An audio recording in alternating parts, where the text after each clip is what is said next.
had the chance to interview Andrew Hay, the writer and director, and Tom Courtenay afterwards. Wow. It was a great thrill to meet Tom Courtenay at some of his early films from the British New Wave, The Loneliness, The Long Distance Runner, and Billy Liar, two of my very favorite films, really important in my life.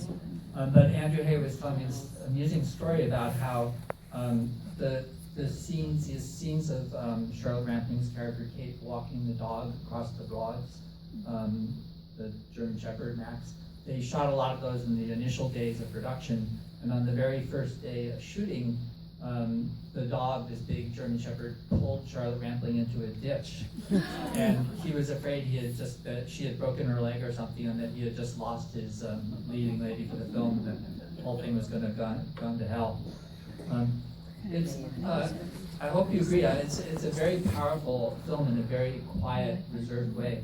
The day that I saw it in Toronto, it was the third or fourth film I had seen that day, and I saw this film Demolition with Jake Gyllenhaal. It's opening in a couple of months, and it's a very smart film, but very flashy and big and loud and emotional, but in a very kind of blown up way. It's from the director of Wild and Dallas Buyers Club. And then I saw this Polish film called 11 Minutes that was also very intense and emotional, but similarly very flashy cinematically and full of quick intercuts and sort of dazzling cinematography and very clever narrative structure. And then I came into the theater and I saw 45 Years, and the quietness of it and the detail of it just sort of enveloped me right away. And in some ways I felt more of a sense of dread, not in some ways, in all ways, more of a sense of dread and suspense watching this film than I did the two other films that I'd seen earlier in the day.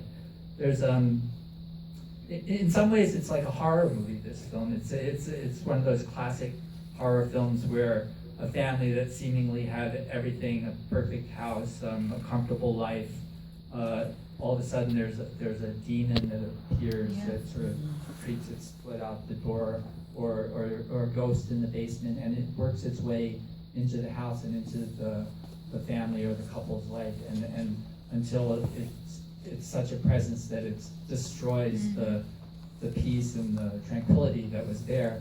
And in this case, of course, that presence is a literal ghost from the past, a young lover literally frozen in time in a glacier in the Swiss Alps, and the news of her discovery just shatters this seemingly close and not perfect, but this relationship that you think is solid and built on sturdy ground, and you can see it begin to crumble.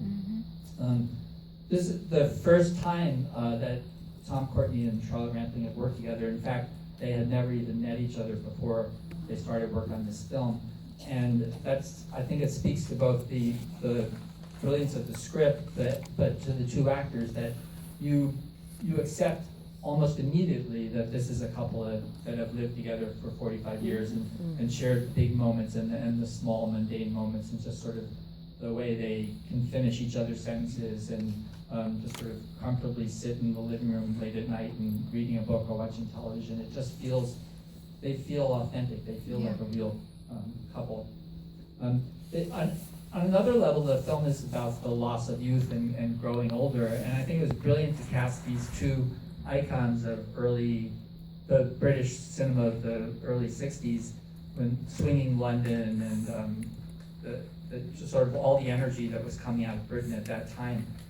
Charlotte Rampling's very first film was The Knack, the Richard Lester film, and she's just had an uncredited small role in that, and then Georgie Girl after that.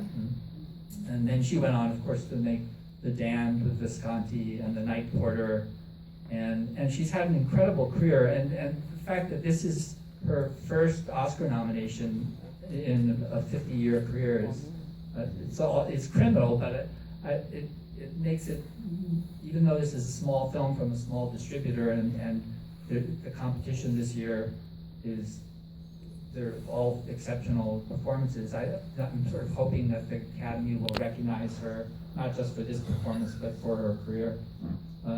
Another one of my favorite films of Charlotte Rampling's is The Verdict, the Paul Newman film. Oh, Sidney yeah. Lumet. She's just done remarkable work all through the decades. She made these two films with François Ozon, Under the Sand and Swimming Pool, that are also just sort of the quietness of the way she acts, and so much of it is in her eyes and in the expression in her face. And it's funny too, because she sort of has this reputation of being this icy remote, having this icy remote persona. And in this film, you actually see glimpses of real warmth and genuine. So there's a couple of moments where she's smiling, and it's sort of disarming to see Charlotte Rampling smile in such a genuine way. And then Tom Courtenay, of course, is just amazing. And when I interviewed him, I asked him, he came up at just about exactly the same time as Albert Finney and Michael Caine, and they went on to have very, huge film careers, whereas Tom Courtenay, although he's appeared in films over the years, he made a conscious decision to focus on theater and did a lot more in the British theater and had his own theater company for a while. And he said he, in some ways now, actually regrets that where Jeff is describing how they found Katya in the Alps, and he says a fissure, I suppose you'd call it, like a narrow crack in the rock. And that fissure, that narrow crack, is what sort of becomes present in Jeff and Kate's life after that point, and you can sort of see it expanding and sort of her falling into it, figuratively speaking. It's based on a short story, which I have to confess I haven't read, by David Constantine, called In Another Country. But I understand that the short story is different, that it's set in an earlier time. I think the events that are similar to the finding of Katya in the Alps took place during the First World War, or just after the First World War. And I thought that the Andrew Hay bringing it up to now, to this moment in time, gives it an extra sort of resonance about couples growing older and what that means, and how looking back on the decisions that they made when they were younger.